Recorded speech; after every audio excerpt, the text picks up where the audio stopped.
Hola, ¿qué tal amigos de YouTube? ¿Cómo se encuentran el día de hoy? Espero que todos estén bien en sus casas.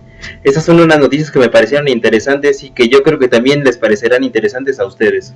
Y una noticia muy buena con la que me gustaría iniciar tiene que ver con la caricatura de Dragon Ball Z, porque ya se dio a conocer que los personajes contarán con las voces originales que todos nosotros vimos en la serie. Esto en la nueva película de Dragon Ball, La Batalla de los Dioses. Esta era una petición que teníamos todos los fanáticos de Dragon Ball Z, y agradecemos a las personas encargadas del doblaje que nos hayan escuchado, ya que si hubieran colocado otras voces en estos personajes no sería lo mismo, y la caricatura como tal perdería su encanto.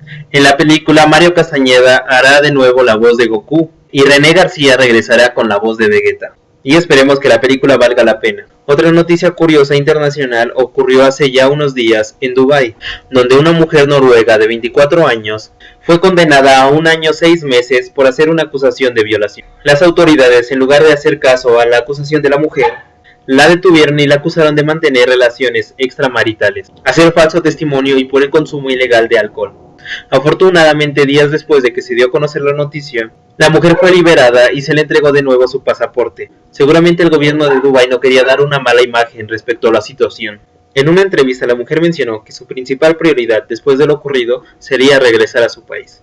Otra noticia curiosa tiene que ver con que la embajada británica estuvo promoviendo la ouija del diablo en nuestro país. Así es, amigos, pero no se espanten, no es esa ouija con la cual podemos hablar con los muertos, sino que se trata de un artefacto ultra sofisticado, el cual sirve para detectar armas, droga y explosivos. Qué buena idea de contar con este tipo de artefactos, dirían ustedes. Pero desgraciadamente esto no fue así. El aparato fue creado por Gary Bolton, el cual es dueño de Global Technical. Esta empresa fue la creadora de esta magnífica idea, la cual consta de vender aparatos extremadamente caros a gobiernos a los cuales les importa muy poco limitar sus gastos públicos, como México. Y estos aparatos ni siquiera funcionan. Así es, aunque parezca ridículo, nuestro gobierno compró un aparatejo con tu dinero, el cual ni siquiera sirve. ¿Y qué es lo peor de todo? Que ni siquiera se molestaron en comprobar si este servía o no. El Estado Mayor Presidencial, como siempre, cuidando la seguridad de nuestro presidente, el licenciado Enrique Peña Nieto, compró uno de estos aparatos con el fin de mantener la integridad de nuestro mandatario. Qué bueno que el gobierno de México gasta nuestro dinero en cosas inservibles, como los diputados, o el IFE, o la Cámara de Senadores, o peor aún, los gastos de campaña. Ante esta cuestión, algunas personas se preguntaron que cómo es posible que el gobierno gaste en aparatos completamente caros sin comprobar siquiera que estos sirven. El Estado Mayor respondió a esta pregunta diciendo que la información respecto a la compra de estos aparatos estaba reservada por 12 años, para evitar que grupos interesados en desestabilizar al país pudieran atentar contra el presidente. Más bien era para evitar hacer el ridículo y evitar ser evidenciados por los gastos inútiles que hace nuestro gobierno. 450,000 pesos fue lo que se gastó nuestro gobierno en cada uno de estos aparatos. Estos aparatos han sido utilizados por la Secretaría de Marina, las Fuerzas Federales, la Sedena, la PGR, incluso Pemex llegó a adquirir alguno de ellos. También se encontró que algunos de los compradores de estos aparatos se encuentran en los estados de Sinaloa, Guanajuato, Chihuahua, Michoacán, el Estado de México, incluso el Distrito Federal. Estos aparatos han sido utilizados cada vez que hay amenazas de bombas, en escuelas e instituciones públicas, principalmente en algunos de los estados ya mencionados. También han sido usados en estaciones de autobuses y en retenes militares. De este modo, el gobierno federal fomenta la seguridad de sus elementos. Da gusto saber cómo se preocupan por las personas que les cuidan la espalda, por usar aparatos extremadamente caros y que ni siquiera sirven.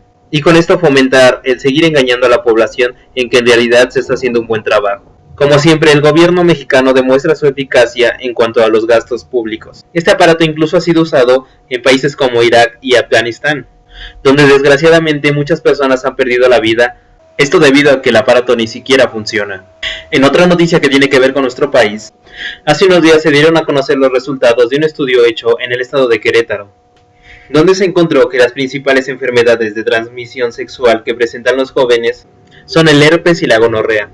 El estudio demostró que los jóvenes entre 15 y 30 años de edad llegan a presentar con mayor frecuencia este tipo de infecciones. Todo esto debido a la falta de interés de los jóvenes en el uso de los preservativos, la cual por supuesto es considerada como una conducta de riesgo. Los principales tipos de herpes que se encontraron en los jóvenes es del tipo 1 y tipo 2. Las imágenes son muy desagradables, por eso no puse ninguna. y el virus del papiloma humano o VPH, que afecta principalmente a las mujeres en etapas reproductivas, y el cual también es considerado como un factor causal del cáncer cérvico-uterino. Se menciona que estas enfermedades no son detectadas en un principio, por lo que el contagio puede continuar durante muchos años de un individuo a otro sin que el portador lo sepa. Es necesario implementar el uso de preservativos para evitar este tipo de conductas de riesgo, y disminuye el riesgo de infección con el paso del tiempo. Esto no solamente con el fin de protegerte a ti, sino también a tu pareja, y evitar el riesgo de contagiar a otras personas. Y hace unos días se dio a conocer que la hija de la dirigente nacional del sindicato de maestros, la profesora Elbester Gordillo, alias la Chucky, tiene una casa con un valor estimado de 60 millones de pesos. Mientras que por un lado los maestros se quejan de la mala calidad de las aulas, la hija de la lideresa sindical tiene una casa con la cual se podrían mejorar estas instalaciones. También se menciona que la cuota mensual del mantenimiento de esta casa es de 30,000 pesos, con los cuales se le podría dar mantenimiento a muchas escuelas. Qué gusto que la educación en México sea un negocio redondo para estar manteniendo a este tipo de personas, y ni siquiera les importa hacer los libros de texto sin faltas de ortografía. Pero no te preocupes por eso, para eso está la televisión, para educar a tus hijos. Simplemente préndele a Sabadazo o a Se Vale o a los programas matutinos con el homofóbico de Esteban Arce y te puedo asegurar que tu hijo será tan inteligente que tal vez algún día pueda llegar a ser presidente. Y otra noticia muy interesante que nos concierne a todos como mexicanos tiene que ver con que Araceli Arámbula y Sebastián Rulli siguen sin planes de matrimonio. ¿Y eso en qué nos puede beneficiar a nosotros? Pues yo tampoco lo sé, pero hay noticieros y revistas a los cuales les interesa que a ti te importe eso. Si se quieren casar o no se quieren casar, ese es asunto suyo. No sé cómo a la gente se le puede hacer interesante ese tipo de noticias tan estúpidas. Pero sin duda hay gente a la cual importa. Y esto ha sido todo por hoy, amigos, y espero que les haya gustado el video. Si así fue o no, dejen sus comentarios aquí abajo, quiero saber su opinión respecto a este. Y espero vernos en el siguiente video. Y recuerden, apaguen la televisión y prendan su cerebro.